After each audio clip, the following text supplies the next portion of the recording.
आपको दिखाते हैं खबरें विस्तार से। आपके लिए खबरों की प्लेट तैयार है। तो चलिए लंच टाइम की शुरुआत करते हैं और सबसे पहले आपको दिखाएंगे ट्रेंडिंग न्यूज।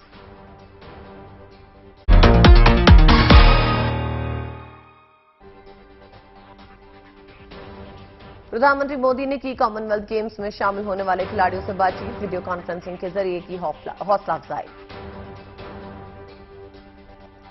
संसद सत्र का तीसरा दिन भी हंगामेदार रहा। महंगाई के मुद्दे पर लोकसभा में हंगामा हुआ। संसद परिसर में विपक्ष का प्रदर्शन। बद्रीनाथ हाईवे पे निर्माणाधीन पुलिस का हिस्सा गिरा। मलबे में दबे 5 लोगों को बचाया गया। राहत और बचाव की कोशिशें जारी। जम्मू कश्मीर में बारिश ने दिखाए अपने तेवर। घरों और स्कूलों में भर गया पानी। श्रीलंका में राष्ट्रपति चुनाव के लिए वोटिंग। विक्रमसिंघे, अल हप्रुमा और अनुरा दिसानायके के बीच होगा मुकाबला।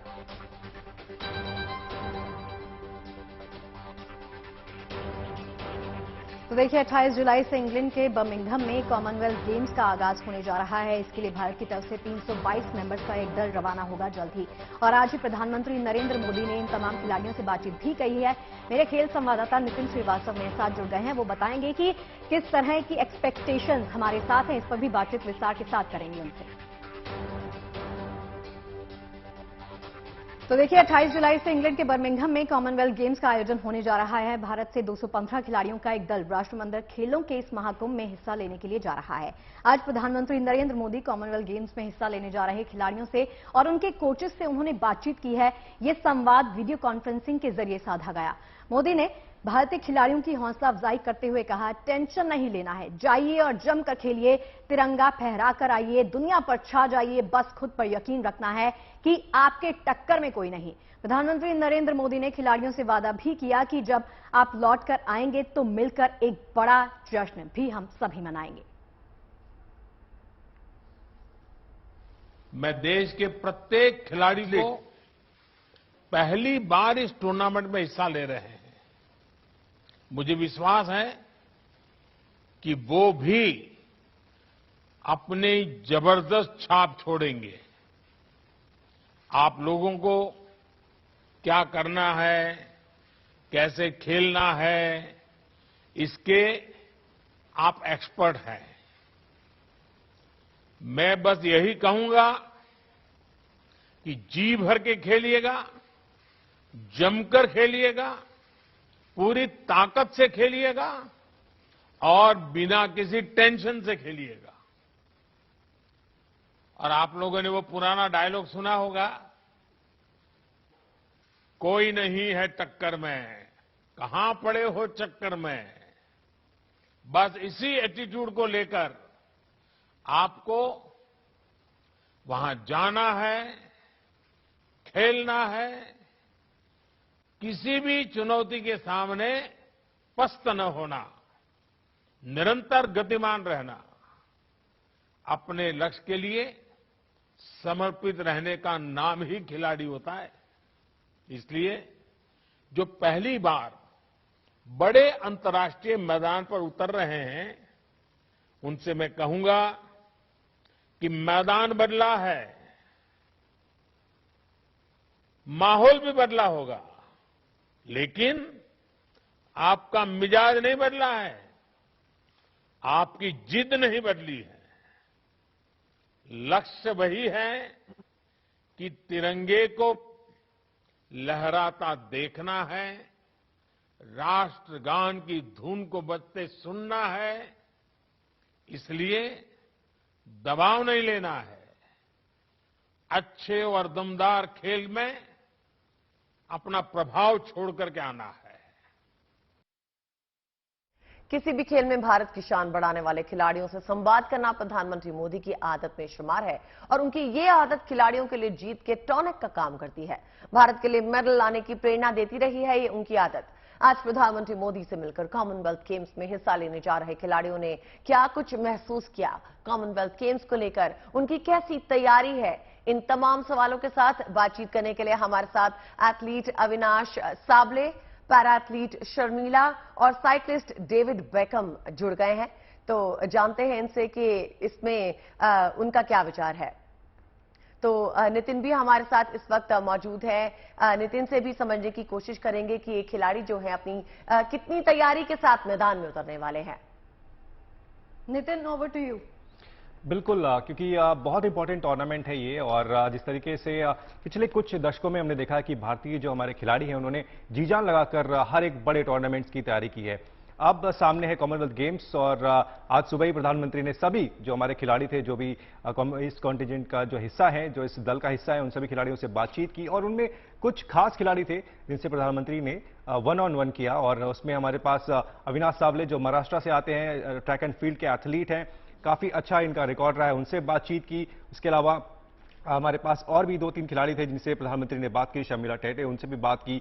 उसके बाद डेविड बेकहम, उनसे भी बात की। डेविड बेकहम एक और ऐसा खिलाड़ी जो साइकिलिस्ट की दुनिया का एक बड़ा नाम है, इंडियन स्टार है। तो बातचीत करेंगे इन सभी खिलाड़ियों से, एक एक करके शुरुआत करते हैं अविनाश से। अविनाश, चूंकि आप एक मेडल प्रॉस्पेक्ट है इस टूर्नामेंट में, और जब देश का जो है प्रधानमंत्री जो है वो आपसे बातचीत करता है, आपकी हौसला अफजाई करता है, ये कितनी बड़ी चीज हो जाती है?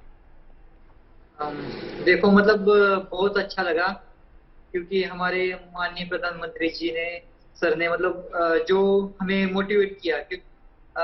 ऐसे ही ओलंपिक से पहले उन्होंने सभी एथलीटों को मोटिवेट किया था। तो मतलब बहुत अच्छा लगता है कि जब हमारे मतलब प्रधानमंत्री सर हमें मोटिवेट करते हैं किसी कंपटीशन के लिए, वो हमसे बात करते हैं, तो मतलब एक अच्छा कॉन्फिडेंस आता है कि नहीं, हम अपने देश को रिप्रेजेंट कर रहे हैं और हम अच्छा करेंगे और हमें अच्छा करना चाहिए। तो मतलब बहुत ज्यादा मोटिवेशन मिलता है। जी, मोटिवेशन तो चलिए, प्रधानमंत्री ने जो कहा है कि कोई नहीं है टक्कर में, क्यों पड़े हो चक्कर में, ये जो लाइन है ना, यही आपके टेंशन को, तनाव को दूर करने के लिए काफी है। लेकिन मुझे ये बताइए अविनाश कि आपकी ट्रेनिंग के बारे में थोड़ा सा बताइए, क्योंकि आप फॉरेन कोच स्कॉट सिम्पसन के साथ ट्रेनिंग लेते रहे हैं, तो अभी तक का ट्रेनिंग कैंप जो चला है वो कैसा चला है?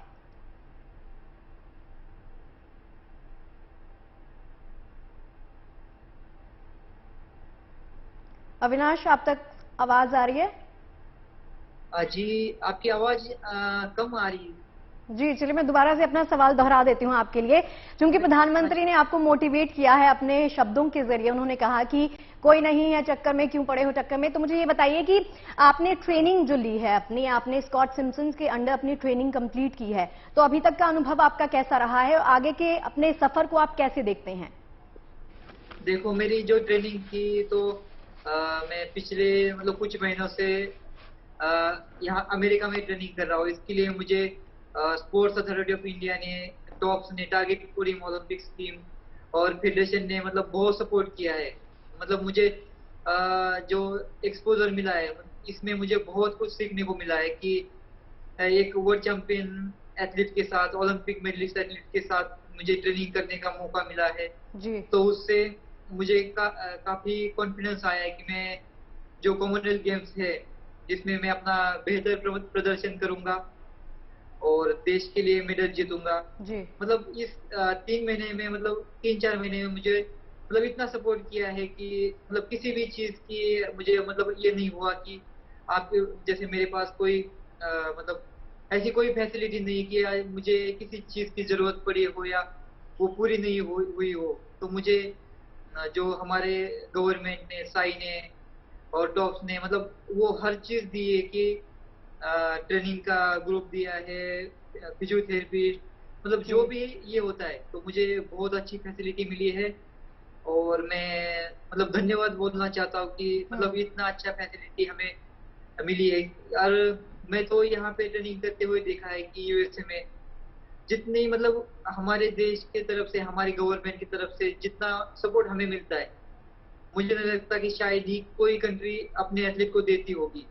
तो मतलब बहुत अच्छा लगता है, हम अपने, हमारा देश, हमारा जो साई है, फेडरेशन है, टॉप्स है, इतना सपोर्ट कर रहा है कि हम उससे मोटिवेट हो रहे हैं। हमें कभी ऐसा नहीं लगता कि हमारे पास कुछ मतलब कुछ चीज की कमी है या कोई, जैसे अगर मैं मेरे पास यहाँ पे ट्रेनिंग करने के लिए मतलब मैं कैसे अरेंज कर पाऊंगा, मैं कैसे ट्रेनिंग कर पाऊंगा, मेरे पास इतने पैसे नहीं है कि मैं यहाँ ट्रेनिंग करूँ, कैसे करूंगा, या मैं कोई कंपटीशन खेलने जाना है तो मैं कैसे खेलूंगा, ये जी अविनाश, भारत ग्रुप के एथलीट बहुत को अच्छा ये लगा खुद जानकर मेहनत कि करना आपको पड़ता है। पूरा सपोर्ट मिल रहा है आपकी तैयारी में और आगे के लिए आप पूरी तरह से तैयार हैं। बात करेंगे डेविड बेकहम से। डेविड, आप तो ऑलरेडी एक स्टार है, आपका नाम जो है एक महान जो स्पोर्ट्स शख्सियत है उनसे मेल खाता है। पर आप बताइए डेविड, आप एक साइकिलिस्ट हैं, इसके तौर पर आपकी तैयारी कैसी है?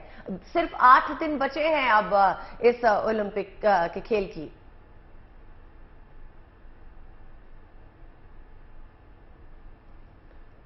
डेविड, आपको मेरी आवाज पहुंच रही है? डेविड से हमारा संपर्क टूट गया है। सीधा बात करते हैं एथलीट शर्मिला से। शर्मिला, आप बताइए, कुछ ही दिन बचे हैं बस इस खेल की शुरुआत में और इस जबरदस्त कंपटीशन के लिए। उम्मीद है कि प्रधानमंत्री ने आपका प्रोत्साहन तो किया ही, साथ ही साथ आपकी भी पूरी तैयारी है और देश को आप भी गर्व महसूस करवाएंगी।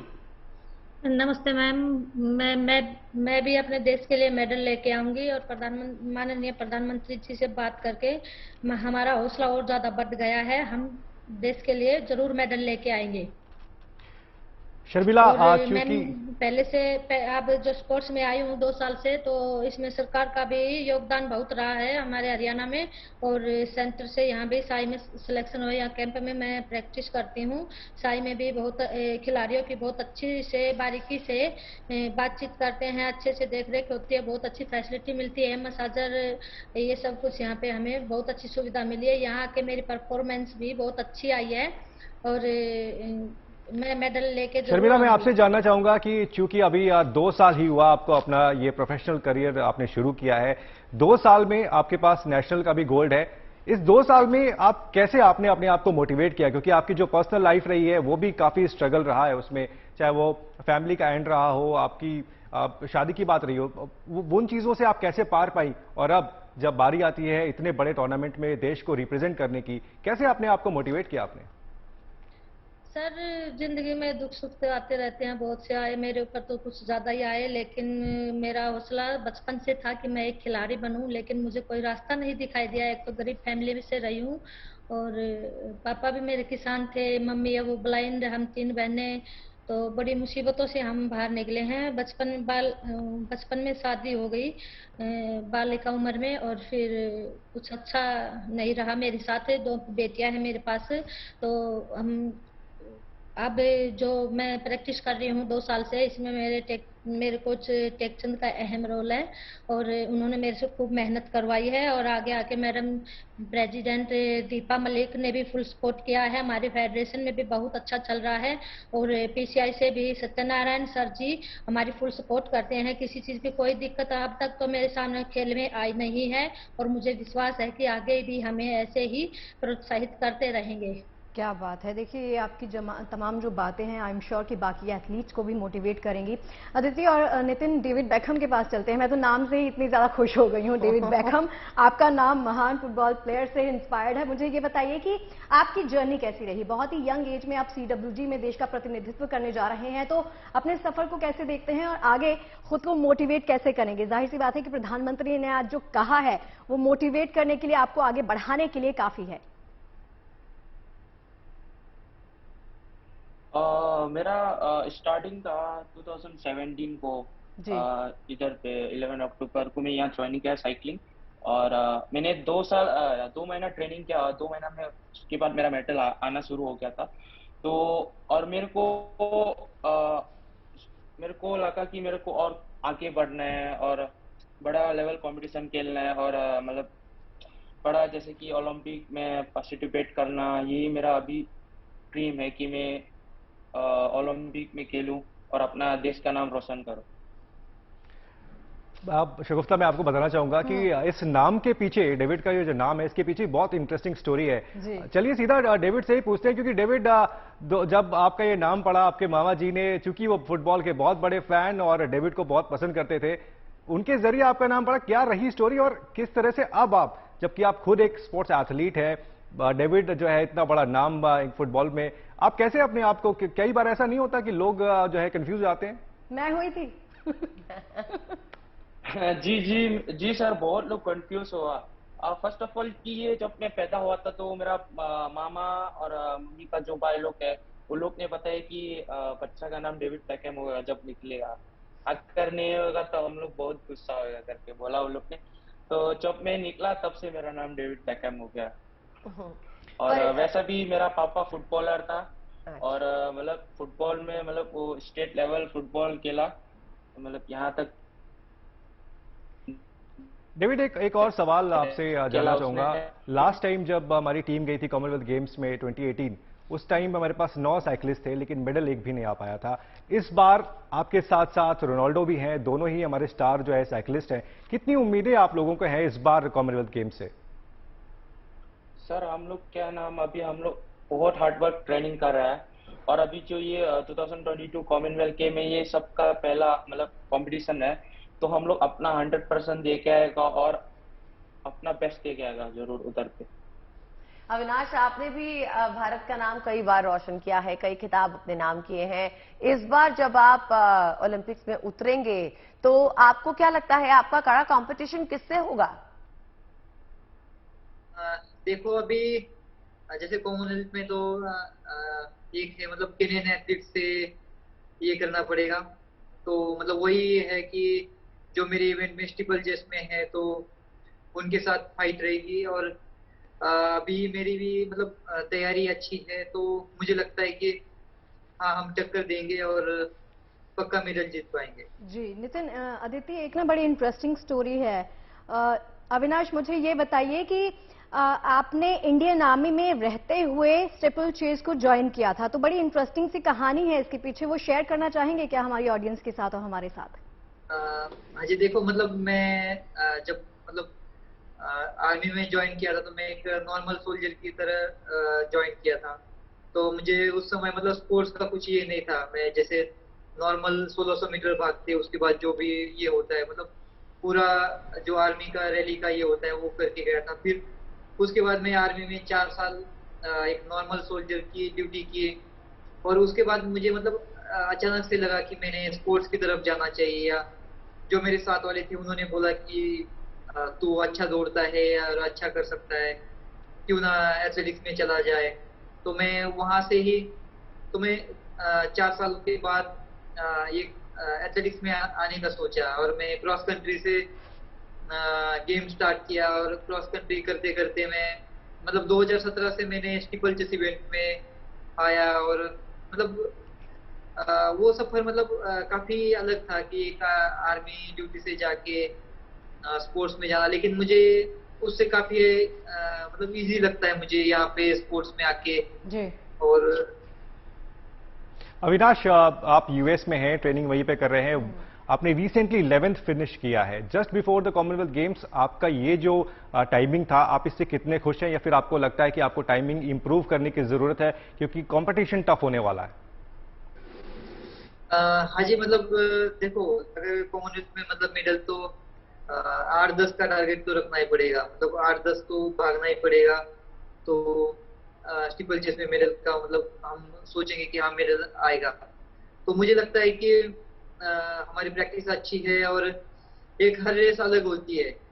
मैंने कुछ रेसेस पिछले इसमें की है तो हर एक रेस अलग हुई है। तो मुझे लगता है कि जो हमने मतलब जो हमारे कॉमनवेल्थ का ये है तो उसमें कोच मतलब जो हमारे कोच है उन्होंने जो प्लान किया है, अगर हम उसके हिसाब से जाएंगे तो हम पक्का मेडल जीतेंगे। और प्रैक्टिस अच्छी है, सब कुछ अच्छा है, तो मुझे लगता है कि रिजल्ट भी अच्छा रहेगा। जी, और शर्मिला, आपसे जानना चाहेंगे, आपने कहा आपको भी पूरा सपोर्ट मिल रहा है, ट्रेनिंग आपने अच्छी की है, आपका जो आपकी जो हिस्ट्री है वो थोड़ी सी कॉम्प्लिकेटेड है, आप परेशानियों से गुजरी है, तो ऐसे में जानना चाहेंगे कि जब इंसान अंदर से परेशान होता है लेकिन उसके अंदर जज्बा जो होता है वो स्ट्रांग होता है, तो कैसे वो अपनी मुसीबतों से पार पाता है? कैसे आप जो है आपके मन में हिचकिचाहट या आपकी तकलीफों से किस जज्बे के साथ आप बाहर निकले?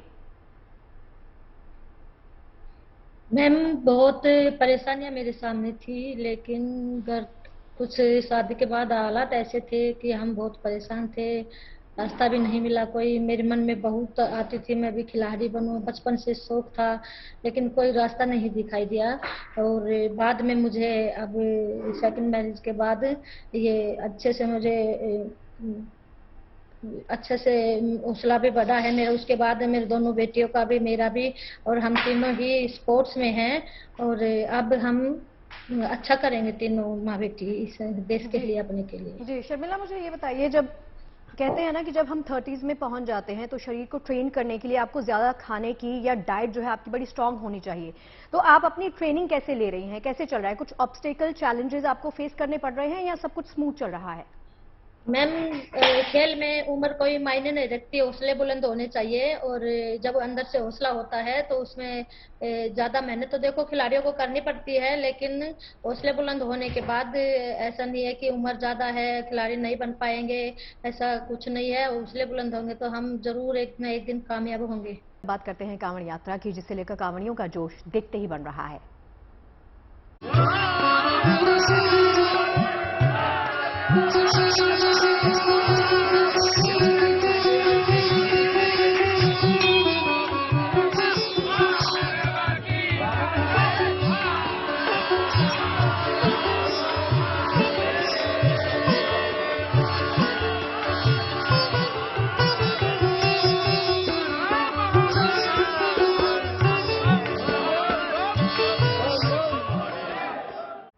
और चलिए बात करते हैं उत्तराखंड में अलकनंदा नदी के किनारे एक गुफा में मौजूद काटेश्वर मंदिर को लेकर श्रद्धालुओं में काफी आस्था है।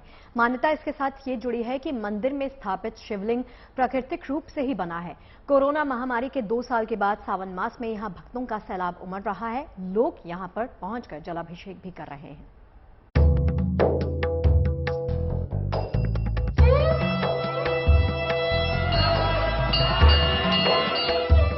शिव भक्तों की ये लंबी कतार कोटेश्वर महादेव मंदिर की है। सावन के महीने में यहां श्रद्धालुओं का तांता लग जाता है। देश के कोने कोने से लोग यहां जलाभिषेक के लिए आते हैं। एक बार फिर कोटेश्वर महादेव मंदिर में पुरानी रौनक नजर आ रही है। कोरोना की बंदिशें खत्म होने के बाद काफी संख्या में श्रद्धालु यहां पहुंच रहे हैं। इस मंदिर का इतिहास हजारों साल पुराना है। शिव का ये मंदिर पहाड़ों के बीच अलकनंदा नदी के किनारे पर एक गुफा में है। मान्यता है कि मंदिर में स्थापित शिवलिंग प्राकृतिक रूप से ही बना है और प्राचीन समय में भगवान शिव केदारनाथ जाते समय इस गुफा में ठहरे थे। भगवान भोलेनाथ जी के दरबार में पहुंचा है, सब लोग जलाभिषेक कर रहे हैं। श्रावण मास का पुण्य बहुत बड़ा है। कहते हैं कि प्रत्येक व्यक्ति को श्रावण में 1 कोटि शिवलिंगों का पूजन करना चाहिए और भगवान कोटेश्वर महादेव में 1 कोटि शिवलिंगों की मान्यता है।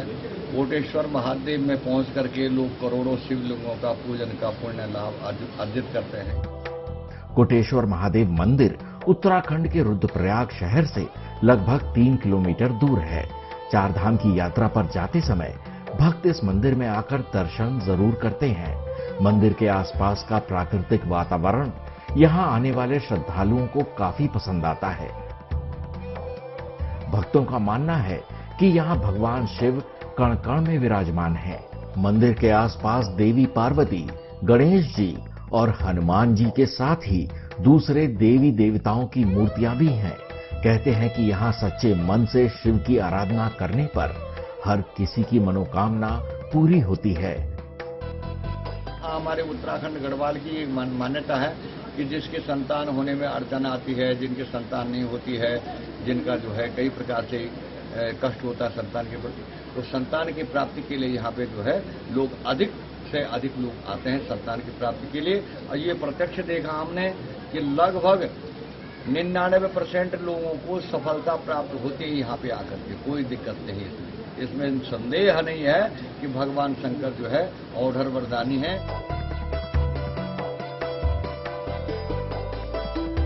हर साल महाशिवरात्रि पर यहां हजारों भक्त पहुंचते हैं, जबकि सावन के महीने में हर दिन सैकड़ों श्रद्धालु आते हैं। Praveen Semwal, Rudraprayag, good news today.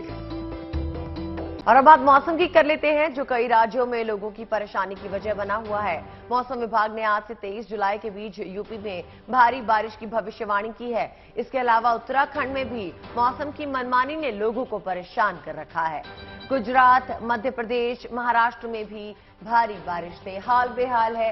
इसके अलावा मौसम विभाग ने जम्मू कश्मीर, हिमाचल प्रदेश, उत्तराखंड, पंजाब, दिल्ली, हरियाणा और चंडीगढ़ में शुक्रवार तक भारी बारिश का अनुमान जताया। मौसम विभाग ने तमिलनाडु के 12 जिलों में आज भारी बारिश की चेतावनी दी है। सबसे बुरा हाल इस वक्त उत्तराखंड में है, जहां देहरादून समेत 7 जिलों में भारी बारिश के अलर्ट के बीच स्कूलों को बंद कर दिया गया है। और चलिए बात करते हैं। देखिए, यूरोपीय देशों में गर्मी के टूटते रिकॉर्ड के बीच में राहत पाने की कोशिश भी लगातार जारी है। ऐसे में लोगों को गर्मी से निजात दिलाने के लिए आइस बार जैसे उपाय दिए जा रहे हैं, ताकि लोग न केवल ठंड को एंजॉय कर सकें, बल्कि भीषण गर्मी से कुछ लम्हे चुराकर अपने लिए सुकून तलाश सकें।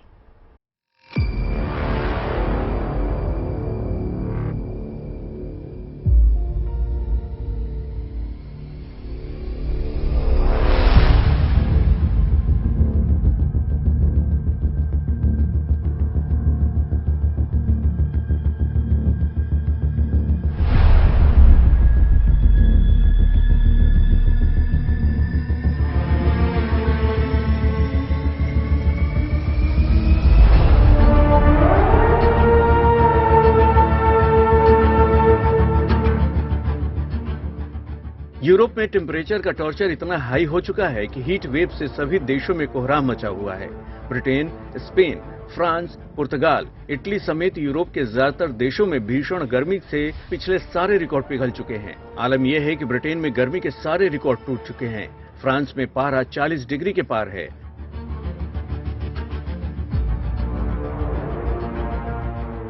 पेरिस में एफिल टावर के आसपास की ये तस्वीरें बता रही हैं कि गर्मी से बचने के लिए फ्रांस के लोग या तो स्विमिंग पूल में नहा रहे हैं या समंदर में गर्मी से राहत पाने के लिए डुबकी लगा रहे हैं।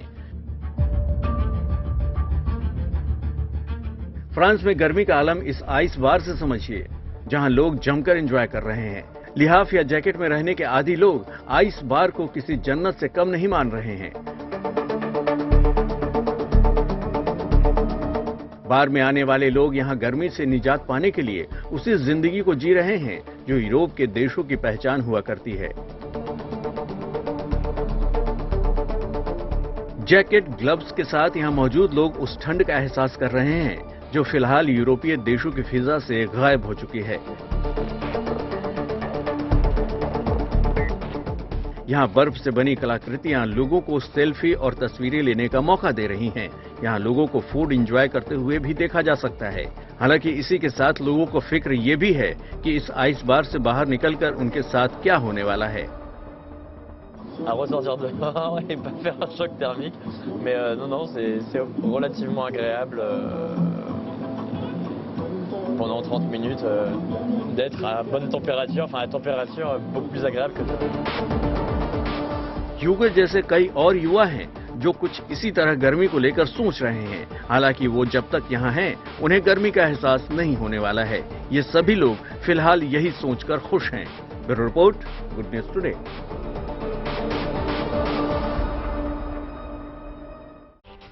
तो पहुंच गए हैं लंच टाइम के आखिरी पड़ाव में, जहां हम आपको दिखाते हैं किसी महान व्यक्ति के विचार। तो आइए डालते हैं नजर आज के विचार पर। रतन टाटा ने कहा है कि लोग तुम्हारे स्वाभिमान की तब तक परवाह नहीं करेंगे जब तक तुम साबित करके दिखा नहीं देते।